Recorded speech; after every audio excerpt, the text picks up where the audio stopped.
Hello and welcome back to the When You're podcast, the podcast for when you're doing anything. Today we're talking about when you're watching Killers of the Flower Moon. Now, listen, I didn't really pay that much attention to I paid attention to the movie. I didn't pay that much attention to kind of what the story was about when the trailer came out. You know what I mean? I didn't really dive in too deep or figure out. I didn't know this was a book beforehand. I just knew Martin Scorsese was in it, Leonardo DiCaprio and Robert De Niro. You know what I mean? So that was the big pull. That was the big kind of draw to it for me. I kind of knew it was about oil because they did that big thing. But other than that, I thought, I was just let me go see what this is about.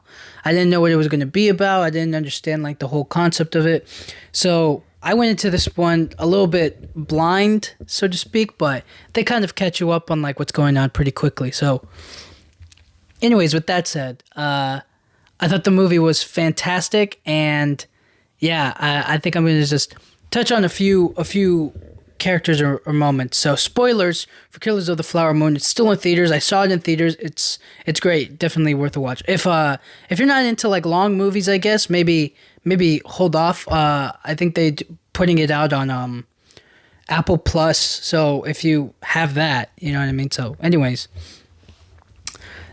first person I want to talk about in this movie is Robert De Niro. Robert De Niro's character. Man, I forget what his name is, but I think it's King, or that's what they call him, anyways. King, and he's essentially the uncle to Leonardo DiCaprio in the movie. And I have to say, I think this was a really good role for him. I think he did really great in it, It wasn't that difficult. It didn't feel I know he had to speak a little bit of the Osage words, and sometimes they would put subtitles on it, sometimes they wouldn't, and sometimes it just wouldn't be necessary. And I like that about the movie. I at first I was a little bit curious about what they were talking about, but you can kind of follow through context clues or instinctively as you watch it, the emotions are kind of what they say. You don't necessarily need the subtitles or the words, even though they are a bit handy. But Robert De Niro's character is a lot more Southern, and I think I'm just so used to seeing him play in mob movies, like Goodfellas, Casino. I just think that it's kind of hard for me to see him as maybe this Southerner. But overall, once you're in the movie, when I first saw him, I was like, that's obviously Robert De Niro, But as the story progressed and you see little of him, and he would come back on in a few scenes, you see a lot more of the character. You stop seeing Robert De Niro and you start seeing this character, so to speak. That's how I know that they're great actors, is that when they stop being looking like the actor and they start becoming the character. So I felt that way with Matt Damon in Oppenheimer. I just felt it was Matt Damon on screen. I didn't feel like he became a full character, but the story kind of the relationship he had with Oppenheimer and the dialogue kind of made up for it in a way, where it felt okay, he's a part of this, we're in it, accept it and move on, so to speak. But anyways, Robert De Niro in this movie, so his number one goal is money, okay? He wants the Osage's oil money. Now, why does he want it? Essentially, he has a cattle ranch, and the cattle ranch isn't going to last forever, all right? It's made him wealthy. He's definitely he definitely has money, but it's not a forever. The well will dry up for him, and he wants to hold on to wealth and to power.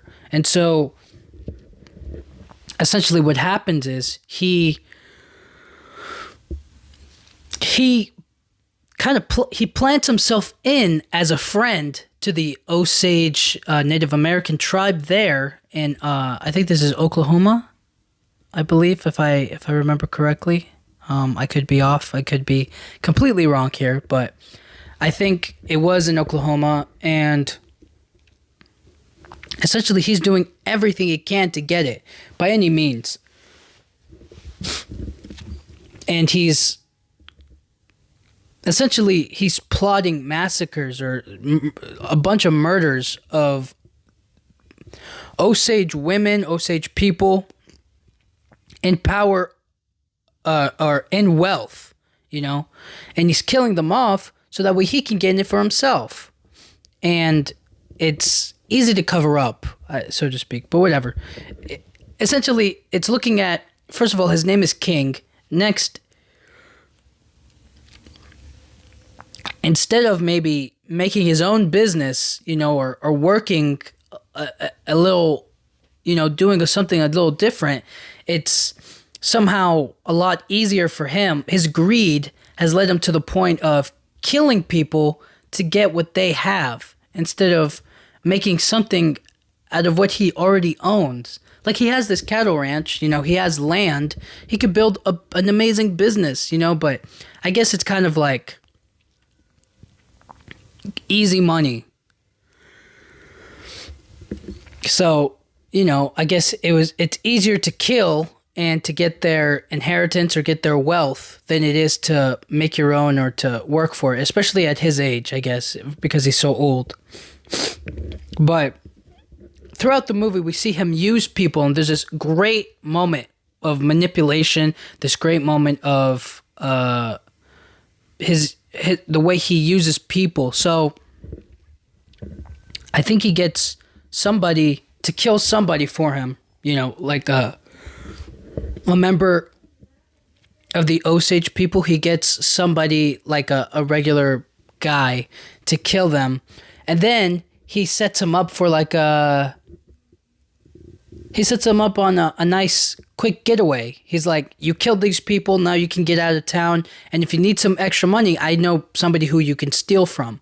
I know somebody who maybe doesn't leave their doors locked, and you can sneak in there, grab some quick cash, and get out of there. You know what I mean? So he's a bad guy, but he's going to the people who he's already made a deal with, and he's giving them a little bit extra cash, a little something extra that they can steal for themselves.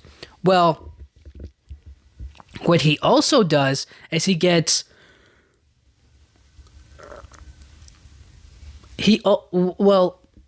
okay, let me explain it properly. So he hires a guy, right? I think he gives him a little bit of money to kill a member of the Osage Native American tribe, just a regular guy, I guess, or somebody, right? Then he knows he's going to have to make it out of town, and he also doesn't want him to tell other people that he was hired to kill them if he ever gets caught. So he goes to another business owner in the town, and he tells him, hey, there are some people that are thinking about breaking into your place tonight. You might want to stay in there with your shotgun or with your weapon and defend it for tonight. And he was like, thanks for the tip. Then he goes to the guy who he just used to kill somebody, and then he tips him off to go rob that guy's place. So he knows full well what's going to happen. Guy's going to try to break into this guy's place, and then guess what happens? The guy shoots him. He kills the guy trying to break in who killed the Osage person, and now it's like he's cleaning up his messes, any loose ends. So if that guy was still alive, he could confess and say that, like, yeah, he hired me to kill these people, But instead he gets killed, and it makes it seem like he's just a regular thief, and he's not in any way, shape, or form involved with these murders. He's just a guy who broke into a place, and he got killed because he's a thief. So it's not... He doesn't get justice, the Osage don't get any justice. It's just more bloodshed at the hands of Robert De Niro's character. And he'll use whatever he can. Family, it's so weird the way he uses his family or manipulates his family and makes it seem like he cares about them, but he actually doesn't. He's just using them as tools, as a sense to get what he wants overall, and it's difficult. Now, Lily Gladstone, I think she plays the. Oh my goodness, I can't believe I'm forgetting her name. No. Okay. Essentially, she's the main female protagonist. She's the main character in the movie. And we kind of see her story of like being just this regular sister and daughter and friend, and she owns her own land. She has great wealth, and we kind of see her fall in love with Leonardo DiCaprio's character, her becoming a mother, her facing, and then we see her facing great turmoil, great suffering because of Robert De Niro and Leonardo DiCaprio. So they're in it together, and it's difficult. So we see her fall in love. We see her siblings get murdered. And there was this crazy little moment where her mother is about to die, and because she's about to die, she tells her that when you see the owl, that means somebody's gonna die, or that she's gonna die. And so essentially what happens is, in this movie, Leonardo DiCaprio's character is giving, I forget what it's called. Darn it. Is it just penicillin? No. It's some sort of shot. Whatever. He's giving her medicine. And it's actually it's actually heroin. He's giving her heroin.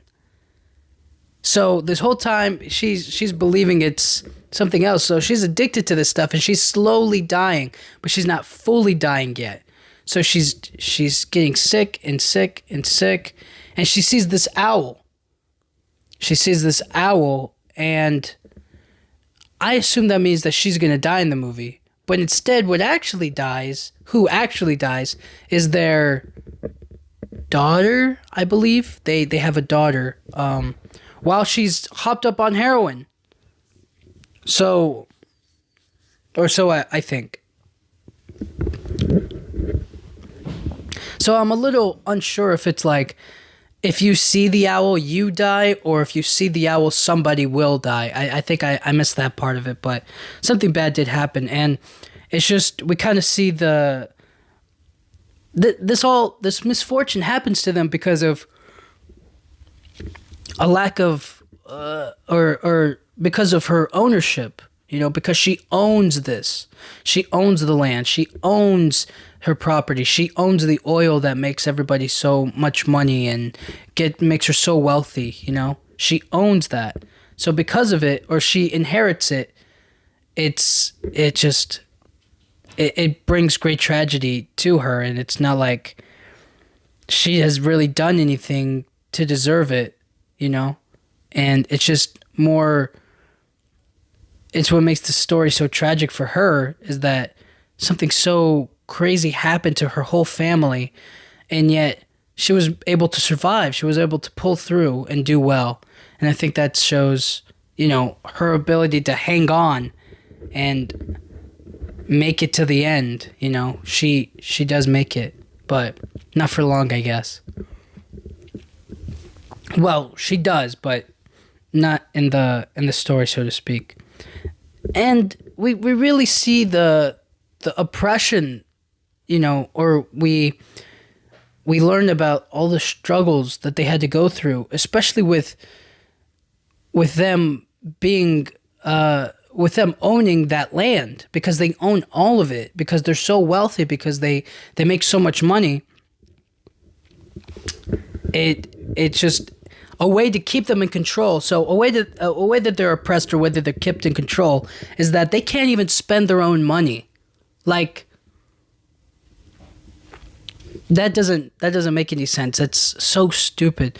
So they essentially have a guardian who they have to go spend their money on groceries, clothes, whatever, cars, stuff like that. They have to go to them and be like, "Hey, give me this money," and then blah blah blah blah blah, so that way I can go spend it. And then they'll be like, yes or no. Like, there shouldn't be no middleman for their money. It's just so odd. And then maybe the way that maybe how it goes down is that because they have so much money, they upcharge, they upcharge all of their stuff to the Osage people when they go to spend it, so that way they make more of a profit, which is just like, come on, like, I get it, it makes sense, if they have the money, might as well, but it's just like, it's very unfair, you know what I mean? It doesn't work like that. It shouldn't work like that, but it did back then, and you see the people are able to accept them because they have what they want, because they have money, because people are willing to accept the Osage and not like completely slaughter them. One, because they would get in a lot of trouble, obviously. But two, it's because they can take from them, So they can take from them by being chauffeurs. They can take from them by upcharging their, what's it called? Their groceries or their clothes or selling them cars and stuff like that, They can take from them. So the whole city, the whole state of Oklahoma can take from them and create this booming economy, so to speak, and to make themselves wealthy, to make themselves rich. It's not about, who they are or their culture that they really admire, that they really take in, that they really appreciate. It's what they have. And that's just, it sucks that that's the way that it is, that they treated them. And it just makes them feel, like they're not their own people, and it just makes it feel like they're a bit disposable, and that if they could have all the oil to themselves, everything would be a lot better, but it wouldn't.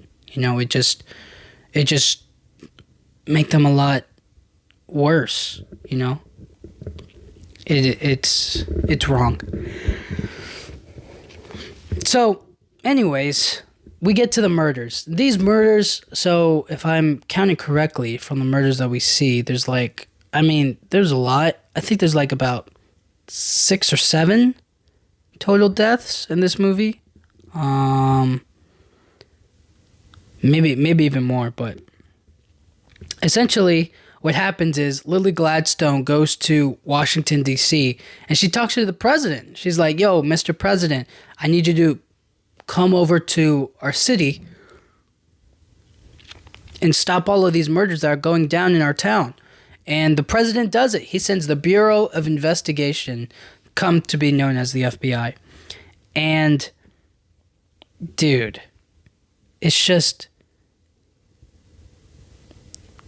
It was such a different time back then. It's really difficult to like pinpoint or to get everything perfectly in line, but there are always traces. There's always a trail. When that many bodies pop up, they're going to figure it out. They're going to put the clues together. So back then it's just so easy to kill, especially with a gun or a firearm and just in a quiet place. Like, it's easy, but with eyewitness accounts, being seen in public and people out and about, like, it's not difficult to find and get to the bottom of it, So they piece it together pretty fine. They piece it together quite nicely. And so there's this one FBI guy who's actually, I don't know if he's actually Osage. I think he's just a Native American himself. But he blends into the environment by saying, I'm actually of Osage, an Osage descendant, and I'm here looking for my family or looking for my bloodline, so to speak. And that way, he's able to kind of step in with the Osage people and seem like a regular guy, when really and get the gossip and get the word about what's going on, and then report back to the other investigators. So, and just to be clear, in the movie there were numerous private investigators hired by, one private investigator, but guess what? He got murdered, or he got killed, and he couldn't dig up anything else. So it's really difficult. But essentially, the way that it worked was, they figured out what was going on. They were able to pinpoint and figure out through eyewitness accounts. I don't want to say interrogations, but kind of like small conversations and a little bit of investigating, a little bit of what's it called? Not stalking, but they essentially they were keeping an eye on the certain people and certain subjects, and they were just trying to keep their eye and look at what's going on. So finally, we get to Leonardo DiCaprio, and it all goes to Leonardo DiCaprio because we see the most of what he does, or learning what he does. So he's involved in all of these murders, whether it's hiring people, actually killing them himself, injecting his wife with heroin and saying it's medicine, knowing that it's making her sick, because she wasn't sick before he started giving her this stuff. So it's all just down to him and what he does. What he's manipulated to do at the beginning, but he then becomes complicit in by not pushing back against it, and that's what makes his character so hard for me to like look at and feel any kind of like remorse for, or feel any kind of like, you know what, he's a good guy. He's like, no. Even though they tried to push the narrative that he really did love his wife, but it becomes such a blurred line of like what's right and what's wrong. And it's just, I don't know, I think it's just really, really odd and weird.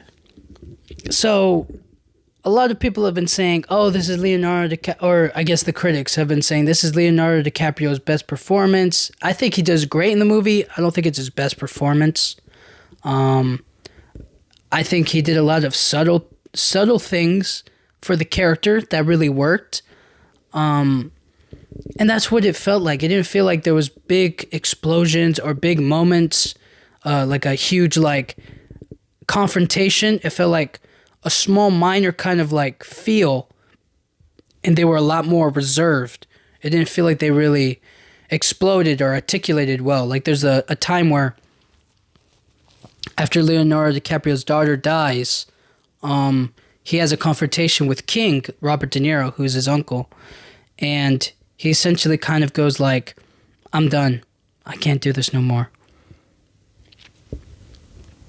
And kind of turning on his uncle. And I felt like, for me, I felt like that was a very big moment. That was an important scene for him to essentially turn his back on his uncle and say that like, hey, I'm going to tell them exactly everything, instead of like standing by your side or, lying with you. But there's a huge amount of subtlety in the dialogue between them. It's not loud or explosive or even directly like them yelling at each other. It's more so of like a small like decision making. It doesn't feel huge or blown out. And maybe in that way, it feels a lot more real. It feels a lot more like, oh wow, like he's really serious, It's awkward and uncomfortable, but I felt like that was a really big moment, and for some reason I was expecting a lot more explosivity, a lot more of like, I'm done, I'm over this, I'm telling them exactly what you did, and this whole thing. And then I thought to myself after the movie, it's like, why do I need that? Why do I want that? And it just felt like so much more, and for me at least, it was a lot more like satisfying to see like a big scream and burst of emotions rather than kind of a suppressing inner conflict, so to speak, or inner quieter, more of a awkward and uncomfortable sadness of a release than a big explosion. So, that I'm saying here.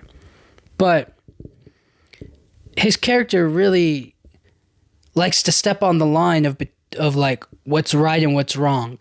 Is it right to give your wife medicine? Yes.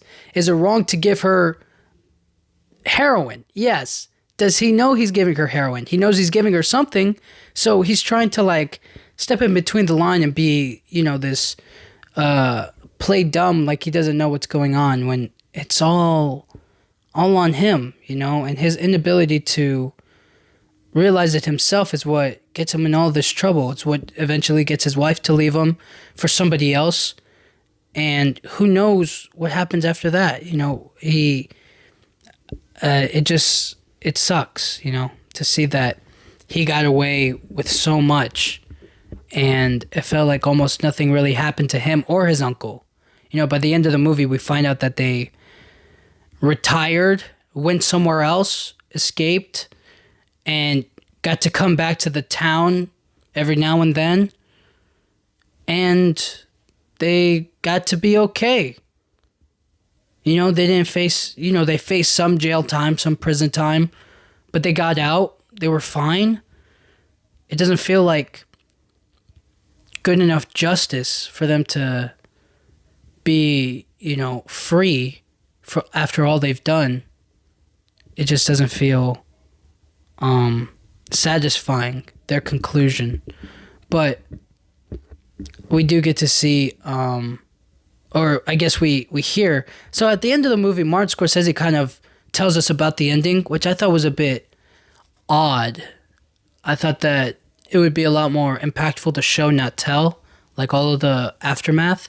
But I guess because the story was so long anyways, it would just be a lot easier to, I guess, artistically tell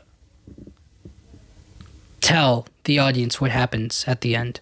So yeah. Anyways, I thought the movie was great. It's a long movie. If that's not particularly your kind of thing,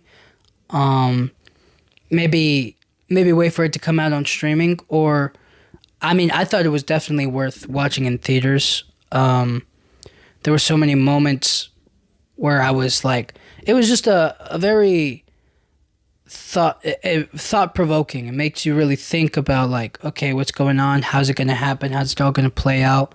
But now that I know the full story, not that I wouldn't watch it again. It's just that like, I kind of want a different perspective. I think after I watched the movie, I was like, oh, this was written on a book.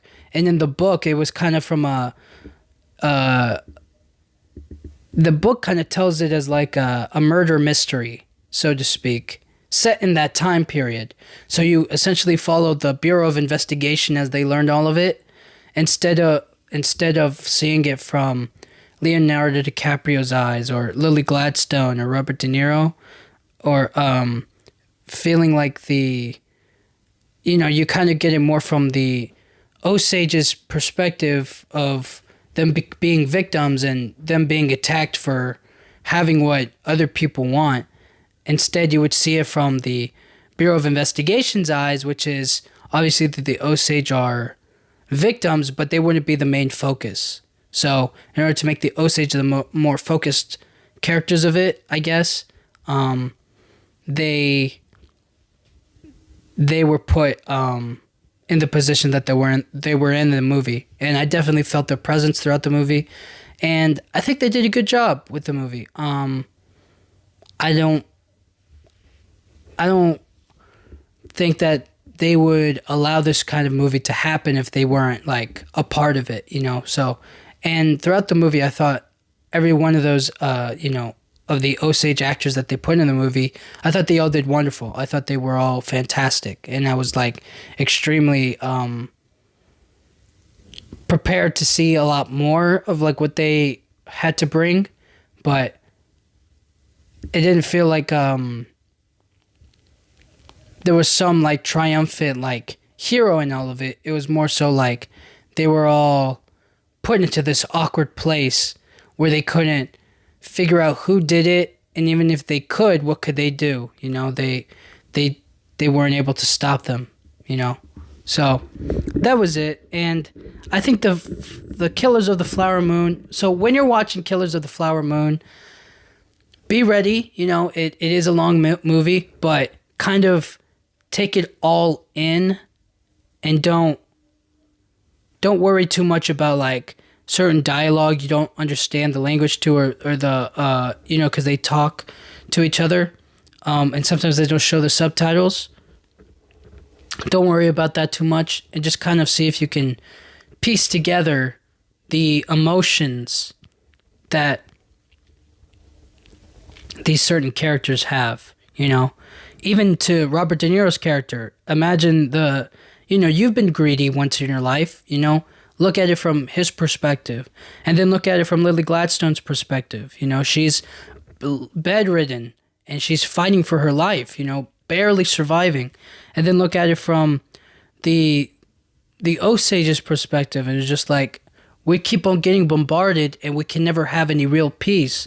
And then look at it from the FBI's perspective, which is like, this is horrific, and it's not just one person doing all of this. It's a whole group of it. It's the doctors. It's the paid hitmen. It's the Robert De Niro. It's Leonardo DiCaprio. It's a family. It's a whole thing together. So kind of really put yourself in their shoes and feel what their motives and their emotions do to other people and to themselves at the end of the day. So, yeah, that was it. And thank you guys so much for listening. I'll talk to you guys all next time. Thank you.